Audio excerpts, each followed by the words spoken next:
अस्सलामुअलैकुम नाज़रीन, SS news में वाक़े भली कार नाज़रीन आवां फराशा बुलेटिन में अहम ख़बरुनि खां आगाह कंदा हलो। वज़ीर आज़म हाउस में नून लीग अॻवाननि ऐं वफ़ाक़ी वज़ीरनि जे इजलास जी बि ऑडियो लीक थी वई। हुकूमत जांच जो हुकुम ॾेई छॾियो। ऑडियो में मुस्लिम लीग नून जा अॻवान ऐं वफ़ाक़ी वज़ीर मुबैना तौर ते PTI जे MNAs जे इस्तीफ़ा ते बहस करे रहिया आहिनि। लीक थियल ऑडियो में घरू वज़ीर राणा सनाउल्लाह, ख्वाजा आसिफ, अयाज सादिक ऐं ॿियनि अॻवाननि जा आवाज़ बि ॿुधी सघजनि था। वज़ीर आज़म हाउस जे ऑडियो लीक खां पोइ वज़ीर आज़म हाउस जी सिक्योरिटीअ ते सवाल उथारिया विया आहिनि। लीक थियल ऑडियो वज़ीर आज़म हाउस जी सिक्योरिटी ऐं प्राइवेसीअ ते नवां सवाल उथारिया आहिनि।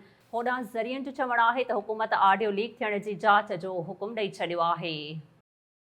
बड़ी डिटेल में डिस्कशन सर वो बता दें कौन बोल नहीं एक सेकंड सर डेली आप 30 का नोटिस दे रहे हैं 7 दिन वाला ताकि 6 वाला दे दिया फिर अब आज 7 वाले देंगे कल 8 वालों को देंगे अभी टोटल दिया है इन्होंने सबको नोटिस पर एक लिस्ट दी है कि आप लोगों ने आके 6 को मिलना है। नाज़रीन वधीक ख़बरुनि ऐं अपडेट्स जे लाइ ॾिसंदा रहो एसएस न्यूज़ वेब चैनल। असांजे चैनल खे लाइक ऐं सब्सक्राइब करणु न विसारींदा।